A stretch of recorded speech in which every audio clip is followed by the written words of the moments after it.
ವೀಕ್ಷಕರೇ, ಈ ಪ್ರಪಂಚದಲ್ಲಿ ಕೆಲವರು ವಯಸ್ಸು ಕೇವಲ ಒಂದು 25ರಿಂದ 30ನೇ ವಯಸ್ಸು ಒಳಗಡೆ ಇದ್ದವರಲ್ಲೂ ಕೂಡ ಅವ್ರ ವಯಸ್ಸು ಕೇಳಿದಾಗ ನಮಗೆ ಒಂದು ಸ್ವಲ್ಪ ಆಶ್ಚರ್ಯ ಹೋಗುತ್ತೆ. ಯಾಕಂದ್ರೆ ಅವರು ನೋಡ್ಲಿಕ್ಕೆ ಒಂದು 40-45 ವಯಸ್ಸು ಆಗ್ಬಿಟ್ಟಿದ್ರು ಅಂತಾರೆ.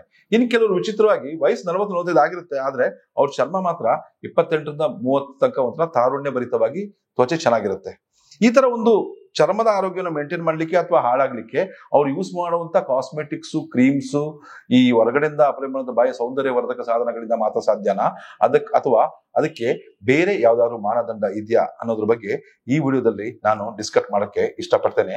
ನಾನು ಡಾಕ್ಟರ್ ಚಂದ್ರಶೇಖರ್ ಸರ್ಜಾ, ನಿಮ್ಮ ಲೈಫ್ ಸ್ಟೈಲ್ ಫಿಸಿಷಿಯನ್.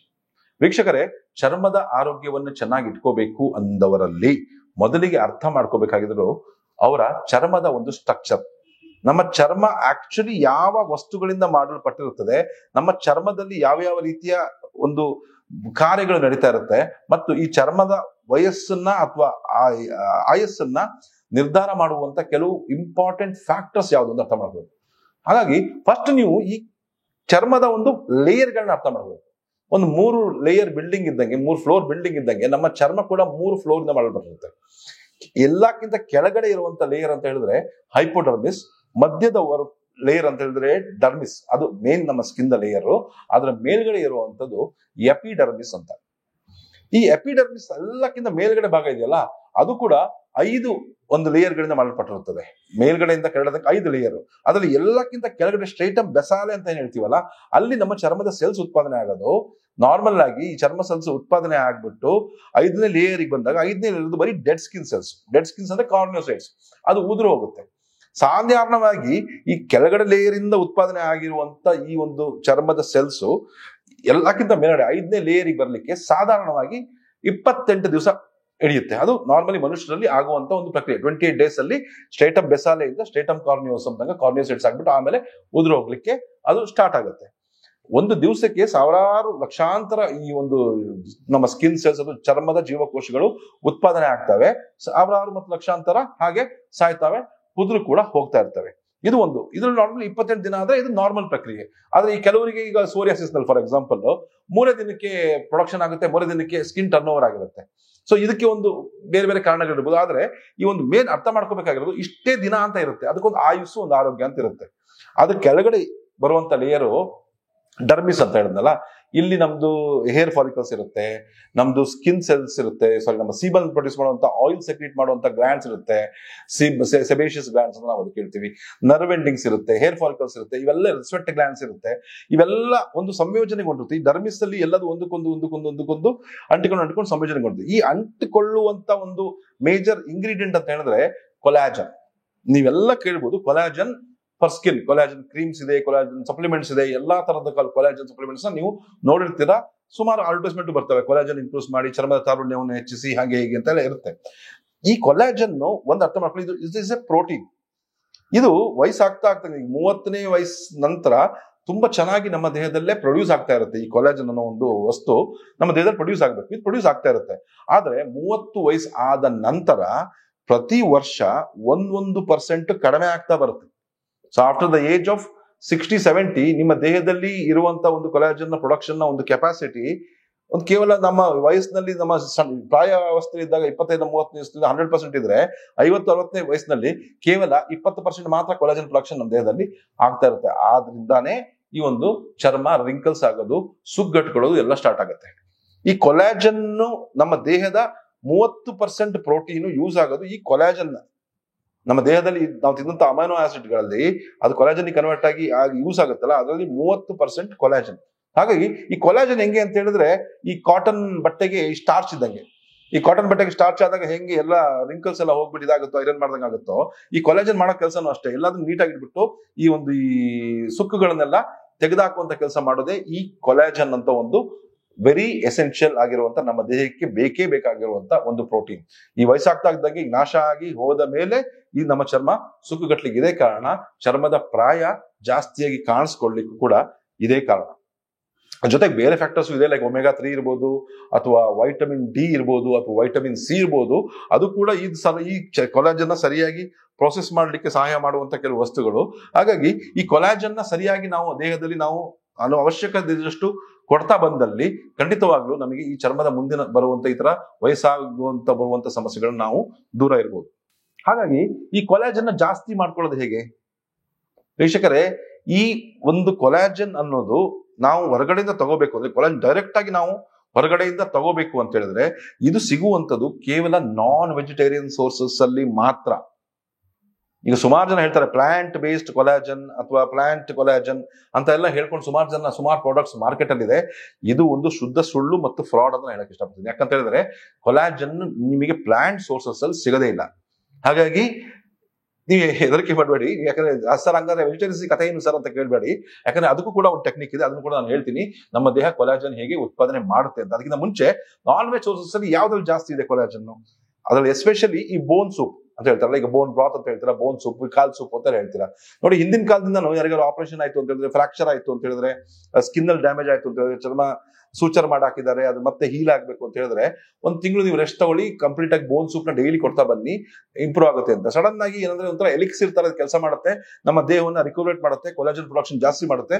ಈ ಕೊಲಾಜನ್ ಜಾಸ್ತಿ ಮಾಡಿದ್ರೆ ನಮ್ಮ ಟಿಶ್ಯೂಸ್ ನ ಹೀಲ್ ಮಾಡಕ್ ಶುರು ಆಗುತ್ತೆ. ಯಾಕಂದ್ರೆ ಈ ಎಲಾಸ್ಟಿನ್ ಮತ್ತೆ ಕೊಲಾಜನ್ ತುಂಬಾ ಮುಖ್ಯ. ಎಲಾಸ್ಟಿನ್ ಮತ್ತು ಕೊಲಾಜನ್ ಇದರಲ್ಲಿ ಹೇರಳವಾಗಿ ಈ ಅಂಶದಲ್ಲಿ ಇರೋದ್ರಿಂದಾನೇ ಇದು ಕೆಲಸ ಮಾಡುತ್ತೆ. ಇನ್ ಕೆಲವರು ಬೋನ್ಸ್ ಅಂಡ್ ಜಾಯಿಂಟ್ಸ್ ಅಲ್ಲಿ ಈ ಕಾರ್ಟಿಲೇಜ್ ಇರುತ್ತಲ್ಲ, ಈ ನಾನ್ ವೆಜಿಟೇರಿಯನ್ಸ್ ಅಲ್ಲಿ ಗೊತ್ತಿರುತ್ತೆ ಆಕ್ಚುಲಿ, ತುಂಬಾ ತಿಂದಾಗ ಕರುಮ್ ಅಂತ ಸೌಂಡ್ ಬರುತ್ತೆ. ಈ ತರ ಒಂದು ಈ ಕಾರ್ಟಿಲೇಜ್ ನಲ್ಲೂ ಕೂಡ ಹೇರಳವಾಗಿ ಕೊಲಾಜನ್ ಸಿಗುತ್ತೆ. ಒಳ್ಳೆ ಫ್ಯಾಟಿ ಫಿಶಸ್ ನಲ್ಲೂ ಕೂಡ ಹೇರಳವಾಗಿ ಈ ಕೊಲಾಜನ್ ಇರುವಂತ ಅಂಶ ನಮ್ಮ ದೇಹಕ್ಕೆ ಸಿಗುತ್ತೆ. ಸೊ ಈ ತರ ಆಹಾರಗಳನ್ನ ಜಾಸ್ತಿ ಯೂಸ್ ಮಾಡ್ತಾ ಬರೋದ್ರಿಂದ ನಮ್ಮ ದೇಹದಲ್ಲಿ ಕೊಲಾಜನ್ ಯಾವಾಗಲೂ ನಿಯಮಿತವಾಗಿ ಪ್ರಮಾಣದಲ್ಲಿ ಜಾಸ್ತಿ ಇರುತ್ತೆ. ಹಾಗಾಗಿ ಕೆಲವು ಈ ತರ ಡಯಟ್ ಮಾಡೋರಿಗೆ ತುಂಬಾ ಶುಗರಿ ಐಟಮ್ಸ್ ನ ಕಡಿಮೆ ಮಾಡಿ ಈ ತರ ಆರ್ಗನ್ ಮೀಟ್ಗಳು ಮತ್ತೆ ಈ ತರ ಒಂದು ಬೋನ್ ಸೂಪ್ಗಳು ಕುಡಿಯೋರಿಗೆ ಚರ್ಮ ತುಂಬಾ ಯಂಗಾಗಿ ಕಾಣಿಸೋದನ್ನ ನಾವು ಸುಮಾರು ಸೈಂಟಿಸ್ಟ್ಗಳು ಕೂಡ ಇದನ್ನ ಪ್ರೂವ್ ಮಾಡಿದ್ದಾರೆ. ಸೊ ಹಾಗಾಗಿ ಈಗ ವೆಜಿಟೇರಿಯನ್ ಸೋರ್ಸಸ್ ಬರೋಣ. ನೋಡಿ ವೀಕ್ಷಕ, ನಾನು ಮುಂಚೆನೆ ಹೇಳ್ದಂಗೆ ಕೊಲಾಜನ್ ವೆಜಿಟೇರಿಯನ್ ಸೋರ್ಸ್ ಇಲ್ಲ, ಆದರೆ ನಮ್ಮ ದೇಹದಲ್ಲಿ ಕೊಲಾಜನ್ ಉತ್ಪಾದನೆ ಆಗ್ತಾನೆ ಇರುತ್ತೆ. ನಾನು ನಿಮ್ಗೆ ಹೇಳಿದ್ನಲ್ಲ, ಆ ಉತ್ಪಾದನೆಯನ್ನ ಬೂಸ್ಟ್ ಮಾಡ್ಲಿಕ್ಕೆ ಕೆಲವು ಅಮೈನೋ ಆಸಿಡ್ಗಳು ಬಹಳ ಮುಖ್ಯ. ಈ ಅಮೈನೋ ಆಸಿಡ್ಗಳು ಹೇರಳವಾಗಿರುವಂತ ಅಂಶ ಇರುವಂತ ಆಹಾರಗಳನ್ನ ಸೇವಿಸಿದ್ರೆ ಈ ಕೊಲಾಜನ್ ನ್ಯಾಚುರಲ್ ಆಗಿ ಬೂಸ್ಟ್ ಆಗುತ್ತೆ. ಅದ್ರ ಜೊತೆಗೆ ಕೆಲವು ವೈಟಮಿನ್ಸ್ ಮತ್ತೆ ಮಿನರಲ್ಸ್ಗಳು ಅದ್ರ ಜೊತೆಗೆ ನಾವು ಸೇವಿಸಬೇಕಾಗುತ್ತೆ. ಅವಾಗ ನಾವು ನ್ಯಾಚುರಲಿ ಪ್ಲಾಂಟ್ ಸೋರ್ಸಸ್ ಇಂದ ಇದನ್ನ ಪಡ್ಕೋಬಹುದು. ಈ ಕೊಲಾಜನ್ ಉತ್ಪಾದನೆ ಮಾಡುವಂತ 3 ಅಮೈನೋ ಆಸಿಡ್ಗಳ ಬಗ್ಗೆ ಮಾತಾಡೋಣ. ಅದರಲ್ಲಿ 3 ಅಮೈನೋ ಆಸಿಡ್ಗಳು ಪ್ರೋಟೀನ್ಸ್, ನಿಮ್ಗೆ ಗೊತ್ತಿಲ್ಲಂಗೆ ಪ್ರೋಟೀನ್ಸ್ ಮಾಡಲ್ಪಟ್ಟಿರೋದೇ ಈ ಅಮೈನೋ ಆಸಿಡ್ಗಳಿಂದ. ಅದರಲ್ಲಿ 3 ಅಮೈನೋ ಆಸಿಡ್ಗಳು ಈ ಕೊಲಾಜನ್ ರಾ ಮೆಟೀರಿಯಲ್. ಅದರಲ್ಲಿ ಒಂದು ಲೈಸಿನ್, ಒಂದು ಪ್ರೋಲಿನ್, ಮತ್ತೊಂದು ಗ್ಲೈಸಿನ್. ಲೈಸಿನ್, ಪ್ರೋಲಿನ್ ಮತ್ತು ಗ್ಲೈಸಿನ್, LPG ಅಂತ ಅನ್ಕೊಳ್ಳಿ. ಈ 3 ಅಮೈನೋ ಆಸಿಡ್ಗಳು ನಮ್ಮ ದೇಹದಲ್ಲಿ ಕೊಲಾಜನ್ ನ ಬೂಸ್ಟ್ ಮಾಡ್ತಾವೆ, ಪ್ರೊಡಕ್ಷನ್ ನ. ಇದು ಹೇರಳವಾಗಿ ಸಿಗುವಂತದ್ದು ಅಂತ ಹೇಳಿದ್ರೆ ಈ ಒಂದು ಎಗ್ಸ್ ಅಥವಾ ಮೊಟ್ಟೆಗಳು. ಅದು ಕೂಡ ನಾನ್ ವೆಜ್ ಅಲ್ಲ ಸರ್ ಅಂತ ಹೇಳ್ತೀರಾ, ಆದ್ರೆ ಈಗ ನೋಡಿ ಕೆಲವು ತಿನ್ನೋಕೆ ಆಗಲ್ಲ ನಾನ್ ವೆಜ್ ಅಂತ ಹೇಳಿದ್ರು ಎಗ್ಸ್ ಬೇಕಾದ್ರೆ ವೆಜಿಟೇರಿಯನ್ಸ್ ಇರ್ತಾವೆ ಅಂತವ್ರಿಗೆ ಹೇಳ್ತಾ ಇದ್ದೀನಿ. ಅದ್ರ ಜೊತೆಗೆ ಡೈರಿ ಪ್ರಾಡಕ್ಟ್ಸ್, ಈ ಪನ್ನೀರ್ ಇರ್ಬೋದು, ಚೀಸ್ ಇರ್ಬೋದು, ಕರ್ಡ್ಸ್ ಇರ್ಬೋದು, ಮಜ್ಜಿಗೆ ಇರ್ಬೋದು, ಹಾಲು ಇರ್ಬೋದು, ಬೆಣ್ಣೆ ಇರ್ಬೋದು, ತುಪ್ಪ ಇರ್ಬೋದು, ಇದರಲ್ಲೆಲ್ಲ ಈ ಹೇರಳವಾಗಿ ಈ 3 ಅಮೈನೋ ಆಸಿಡ್ಸ್ಗಳು ಹೇರಳವಾಗಿರುತ್ತೆ. ಅದ್ರ ಜೊತೆಗೆ ಕೆಲವು ಸಲ್ಫರ್ ಕಂಟೈನಿಂಗ್ ಫುಡ್ಸ್, ಕ್ರೌಸಿಫೆರಸ್ ವೆಜಿಟೇಬಲ್ಸ್ ಆಗಿರುವಂತ ಬ್ರಾಕೊಲಿ ಇರ್ಬೋದು, ಕಾಲಿಫ್ಲವರ್ ಇರ್ಬೋದು, ಕ್ಯಾಬೇಜ್ ಇರ್ಬೋದು, ಇದರಲ್ಲೆಲ್ಲ ಕೂಡ ಹೇರಳವಾಗಿ ಈ ಒಂದು ಅಮೈನೋ ಆಸಿಡ್ಗಳನ್ನ ಉತ್ಪಾದನೆ ಮಾಡುವಂತ ಈ ಸಲ್ಫರ್ ರಿಚ್ ಕಾಂಪೌಂಡ್ಸ್ ಇರುವಂತ ಐಟಮ್ಸ್ ಇರುವಂತದ್ದು ಆಹಾರಗಳು ಇರ್ತವೆ. ಸೊ ಇದನ್ನ ಹೇರಳವಾಗಿ ಕನ್ಸ್ಯೂಮ್ ಮಾಡ್ತಾ ಬಂದಲ್ಲಿ ಕೊಲಾಜನ್ ಪ್ರೊಡಕ್ಷನ್ ನಾವು ಬೂಸ್ಟ್ ಮಾಡ್ಬೋದು. ನಮ್ಮ ದೇಹದಲ್ಲಿ ಪ್ರೊಡಕ್ಷನ್ ಕಡಿಮೆ ಆಗುತ್ತೆ. ನಾನು ಹೇಳ್ದ 30 ವಯಸ್ಸಾದ ನಂತರ ಈ 1% ಕಡಿಮೆ ಆಗ್ತಾ ಬರುತ್ತೆ ಅಂತ. ಆ ಪರ್ಸೆಂಟೇಜ್ ಕಡಿಮೆ ಆಗದ ನಾವು ಅವಾಯ್ಡ್ ಮಾಡ್ಕೊಂಡು ಬರ್ಬೋದು. ಅವಾಗ ನಮ್ಮ ಕೊಲಾಜನ್ ಪ್ರೊಡಕ್ಷನ್ ಮತ್ತೆ ಬೂಸ್ಟ್ ಆಗುತ್ತೆ, ಮತ್ತೆ ಚರ್ಮ ಟೈಟ್ ಆಗಿ ಸ್ಟಿಫ್ ಆಗಿ ಇರ್ಲಿಕ್ಕೆ ಸಹಾಯವನ್ನು ಮಾಡುತ್ತೆ. ಇದ್ರ ಜೊತೆಗೆ ಕೆಲವು ಫ್ಯಾಕ್ಟರ್ಸ್ ಸಾಧಾರಣವಾಗಿ ಒಂದು ಬಹಳ ಇಂಪಾರ್ಟೆಂಟ್ ಅಂತ ಹೇಳಿದ್ರೆ ವೈಟಮಿನ್ ಡಿ. ನಿಮಗೆಲ್ಲ ಗೊತ್ತಿರಂಗೆ ಸನ್ಶೈನ್ ವೈಟಮಿನ್. ಈ ವೈಟಮಿನ್ ಡಿ ನಮ್ಮ ಸ್ಕಿನ್ ರಿಪೇರ್ ನ ಡ್ಯಾಮೇಜ್ ನ ಮಾಡುತ್ತೆ. ಈ ಕೊಲಾಜನ್ ಅಂಶ ಸರಿಯಾಗಿ ಒಂದು ಜಾಗದಲ್ಲಿ ಇರಬೇಕು, ಕಾರ್ಯವನ್ನು ನಿರ್ವಹಿಸಬೇಕು ಅಂತ ಹೇಳಿದ್ರೆ ವೈಟಮಿನ್ ಡಿ ಬಹಳ ಮುಖ್ಯ. ಇನ್ನೊಂದು ಮಾಲಿಕ್ಯೂಲ್ ಅಂತ ಹೇಳಿದ್ರೆ omega 3 fatty acids. Omega 3 fatty acids ಕೂಡ ನಾನ್ ವೆಜ್ ಸೋರ್ಸಸ್ ಅಲ್ಲೇ ಜಾಸ್ತಿ. ಸರ್ ಬರೀ ನಾನ್ ವೆಜ್ ಹೇಳ್ತೀರಾ ಅಂತ you can go for omega 3 supplements ಕೂಡ. ಯಾಕಂತ ಹೇಳಿದ್ರೆ ಒಮೆಗಾ 3 ಸಪ್ಲಿಮೆಂಟೇಷನ್ ಕೂಡ ಡೈರೆಕ್ಟ್ ಆಗಿ ಮತ್ತೆ ಸ್ಕಿನ್ ಮಾಡಲ್ಪಟ್ಟಿರೋದೇ ಒಳ್ಳೆ ಒಂದು ಕೊಲೆಸ್ಟ್ರಾಲ್ ಇಂದ, ಒಳ್ಳೆ ಒಂದು ಕೊಬ್ಬಿನ ಅಂಶದಿಂದ. ಸ್ಕಿನ್ ಒಳ ಲೇಯರ್ ಏನಿದೆ ಅದು ಚರ್ಮ ಮೃದುವಾಗಿರ್ಬೇಕು ಅಂತ ಹೇಳಿರುತ್ತೆ. ಒಂದು ಎಣ್ಣೆ ಸೂಸುತ್ತದೆ, ಕ್ಯೂಟಿಕಲ್ ಸೀಬಮ್ ಅಂತ ಹೇಳ್ತೀವಿ. ಇದೆಲ್ಲ ಪ್ರೊಡಕ್ಷನ್ ಎಲ್ಲ ಸರಿಯಾಗಿ ಇರಬೇಕು ಅಂತ ಹೇಳಿದ್ರೆ ಒಮೆಗಾ 3 ಫ್ಯಾಟಿ ಆಸಿಡ್ಸ್ ಬಹಳ ಮುಖ್ಯ. ಹಾಗಾಗಿ ವೆಜಿಟೇರಿಯನ್ ಸೋರ್ಸಸ್ ಅಲ್ಲಿ ಅಂತ ಹೇಳಿದ್ರೆ ಈಗ ಫ್ಲಾಕ್ಸ್ ಸೀಡ್ಸ್ ಅಂದ್ರೆ ಅಗಸೆ ಬೀಜದಲ್ಲಿರ್ಬೋದು, ವಾಲ್ನಟ್ಸ್ ಅಲ್ಲಿ ಇರ್ಬೋದು, ಅವಕಾಡೋಸ್ ಅಥವಾ ಬಟರ್ ಫ್ರೂಟ್ ಅಲ್ಲಿ ಇರ್ಬೋದು, ಈ ತರದ್ರಲ್ಲೆಲ್ಲ ಹೇರಳವಾಗಿ ನಮಗೆ ಒಮೆಗಾ 3 ಇರುತ್ತೆ. ಇನ್ನು ಫ್ಯಾಟಿ ಫಿಶ್, ಸಮುದ್ರದ ಮೀನುಗಳಲ್ಲೂ ಕೂಡ ಹೇರಳವಾಗಿ ಒಮೆಗಾ 3 ಸಪ್ಲಿಮೆಂಟ್ ಇರುತ್ತದೆ. ಹಾಗಾಗಿ one of the best remedy ಅಂತ ಹೇಳಿದ್ರೆ, ನಮ್ಮ ಚರ್ಮವನ್ನ, ಆರೋಗ್ಯವನ್ನ, ನಮ್ಮ ಹೆಲ್ತ್ ನ ಕಾಪಾಡ್ಕೋಬೇಕು ಅಂತ ಹೇಳಿದ್ರೆ 3 ಸಪ್ಲಿಮೆಂಟ್ಸ್ ನಾನು ಯಾವಾಗ್ಲೂ ನನ್ನ ಪೇಷಂಟ್ಸ್ ನಲ್ಲಿ ಮಾಡುದು ಅಂತ ಹೇಳಿದ್ರೆ, ಒಂದು ಕೊಲಾಜನ್ ಸಪ್ಲಿಮೆಂಟ್, ಒಂದು ವೈಟಮಿನ್ ಡಿ ಸಪ್ಲಿಮೆಂಟ್ ಮತ್ತು ಒಳ್ಳೆಯ ಒಮೆಗಾ 3 ಸಪ್ಲಿಮೆಂಟ್.